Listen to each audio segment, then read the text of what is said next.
ऋषि बेटा, सुबह हो गई है, उठ जाओ। 10 बज गए, अभी तक सो रहे हो। ऋषि, उठो।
मेधा, मेधा। हाँ भाई, क्या हुआ? कितनी बारी मना किया तुम्हें मेरी चीजों को हाथ मत लगाया करो। सॉरी भाई। क्या मतलब है करने? हाथ मत लगाओ। तुम्हें नहीं आता ठीक से करना, मैं करूंगा। अपनी चीजों को मैं ही संभालूंगा। क्या तुम मत है? हाथ लगाओ। आपका रोज का है।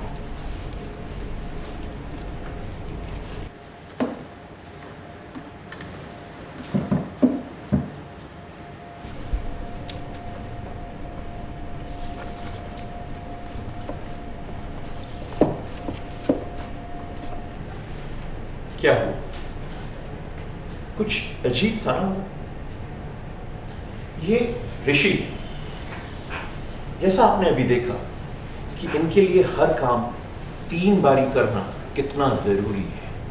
चीजें जरा भी इधर उधर होती हैं तो उन्हें ऑर्गेनाइज करने में, उन्हें अरेंज करने में ये अपने आप को हद से ज्यादा एंगेज कर लेते हैं। और किसी काम को करने में इन्हें मदद लेना तो बिल्कुल भी पसंद नहीं है, क्योंकि जब तक वो काम इनके तरीके से ना हो, इन्हें किसी और का तरीका तो बिल्कुल भी भाता नहीं है। ऐसी और भी बातें हैं जिन्हें आप और मैं इतनी इंपॉर्टेंस नहीं देंगे, अपना काम करके आगे बढ़ जाएंगे। लेकिन ऋषि के नजरिए से देखें तो ये व्यवहार, ये बिहेवियर्स उनके लिए बहुत जरूरी है। अब ऐसा नहीं है कि ऋषि को मालूम नहीं है कि ये सिर्फ उसके दिमाग की सोच है, इसमें कुछ भी असलियत नहीं है, कुछ भी हकीकत नहीं है। उसे मालूम है, उसे मालूम है। वो अंदर से खुद भी बहुत परेशान है अपने इस व्यवहार को लेके, लेकिन चाह कर भी वो अपने इस व्यवहार को छोड़ नहीं पा रहा है, उससे उबर नहीं पा रहा है। यही सोच जो बिना चाहे बार बार दिमाग में आती है, उसे ऑब्सेशंस कहते हैं। और इस सोच की वजह से जो अजीब व्यवहार इंसान करने लगता है, जैसे कि बार बार किसी काम को करना, हाथ धोना और बहुत देर तक धोते रहना, चीजों को अरेंज करने में, ऑर्गेनाइज करने में बहुत ज्यादा एफर्ट लगाना, बहुत ज्यादा टाइम लगाना, इस व्यवहार को कंपल्शंस कहते हैं। बिना रस्सियों के अपने आप को बंधा हुआ महसूस करना, ऐसी फीलिंग आती है ऋषि को जब कभी भी वो अपने व्यवहार के बारे में सोचता है। तो दिन, हफ्ते, महीने और कुछ केसेस में सालों निकल जाते हैं और जिंदगी बहुत ही सीमित और अजीब सी हो जाती है। आइए आगे देखते हैं कि ऋषि के इन अनगिनत ऑब्सेशंस और अनगिनत कंपल्शंस की वजह से ऋषि की दिनचर्या और उसकी जिंदगी कितनी इनहिबिटेड, कितनी बाधाओं और दिक्कतों भरी बन चुकी है।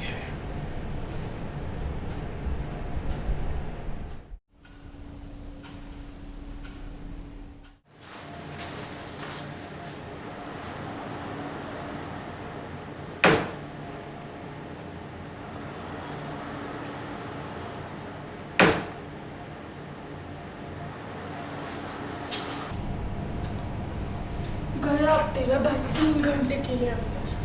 क्या मम्मी, क्यों भाई के पीछे पड़े रहती हो? वो खुद भी बेचारा इतना परेशान है। मेरे लिए और तुम्हारे पापा के लिए इसकी हरकतों को समझना बहुत ही मुश्किल हो गया है।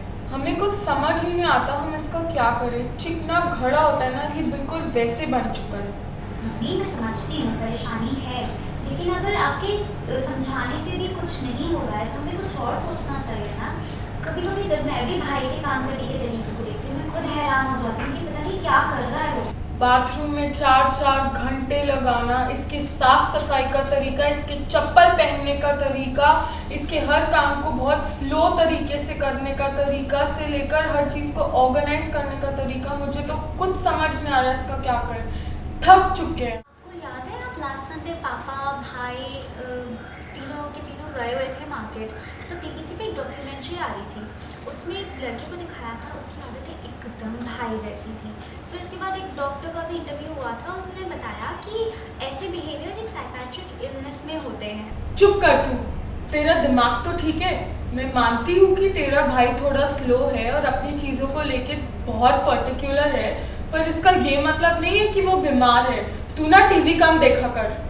मम्मी मैं समझती हूँ, लेकिन कुछ हो भी तो सकता है। चेक करने में क्या जाता है, चलो आओ देखते हैं। मैं वैसे ही कुछ देख रही हूँ इस पे। दिखा मुझे। चलो देखते हैं।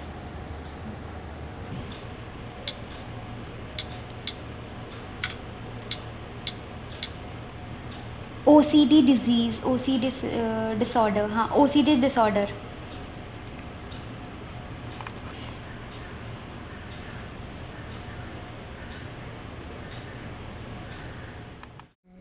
OCD यानी कि ऑब्सेसिव कंपल्सिव डिसऑर्डर एक मानसिक बीमारी है। जब हम ऑब्सेशंस की बात करते हैं तो ये किसी भी विचार, इच्छा या दृश्य के रूप में हो सकते हैं। यानी ये थॉट्स हो सकते हैं, इमेजेस हो सकते हैं या इम्पल्सेस के रूप में भी आ सकते हैं। इनको हम ऑब्सेशंस तब कहेंगे जब ये दिमाग में आते हैं, बिना किसी कारण के आते हैं, बार बार मर्जी के खिलाफ आ जाते हैं और इन पर इंसान काबू नहीं रख पाता है। और जब कोई भी चीज़ पर इंसान काबू नहीं रख पाता है तब बेचैनी होती है, और इस बेचैनी को कम करने के लिए इंसान अलग अलग प्रकार के प्रतिक्रियाएं या एक्टिविटीज़ करने लगता है। इन एक्टिविटीज़ को हम कंपल्शंस कहते हैं। जैसे हमने ऑब्सेशंस के बारे में बात किया, ऑब्सेशन से हमें बेचैनी होती है और इस बेचैनी को कम करने में कंपल्शंस मदद करती हैं। पर समय के साथ साथ ये कंपल्शंस ही बेचैनी के कारण बन जाते हैं और यह एक दुष्चक्र बन जाता है। यह एक बीमारी का रूप तब लेता है जब इसे खुद को और दूसरों को परेशानी होने लगती है। इन ऑब्सेशंस और कंपल्शंस की वजह से सामाजिक और व्यावसायिक प्रतिक्रियाओं में भी रुकावट आ सकते हैं। OCD के कई कारण हो सकते हैं। पहला, हमारे दिमाग में सेरोटोनिन नाम का एक रसायन होता है जिसके कम होने की वजह से लोगों को ये परेशानी हो सकती है, और कभी कभी तनाव के कारण OCD की बीमारी और बिगड़ जाती है। दिमागी रसायन का जो संतुलन बिगड़ जाती है उसको ठीक करने में दवा मदद करती हैं, और साइकोथेरेपी में एक्सपोजर और रिस्पॉन्स प्रिवेंशन के द्वारा समस्यात्मक व्यवहार को बदलने की कोशिश करते हैं।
क्या चल रहा है ये सब ऋषि?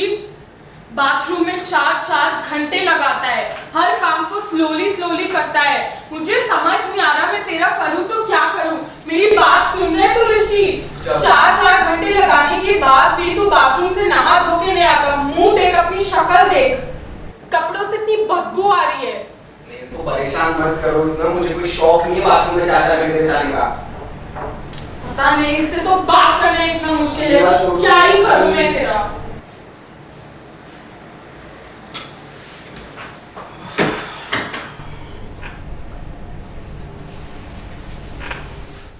जब हम रिसर्च की बात करते हैं तो निमहांस या national institute of mental health and neuro sciences में किए गए रिसर्च के मुताबिक लगभग 75% लोग काफ़ी बेटर हो जाते हैं और इंटरनेशनल रिसर्च के मुताबिक दवाइयों के साथ साथ साइकोथेरेपी के द्वारा सबसे अच्छे परिणाम पाए गए हैं।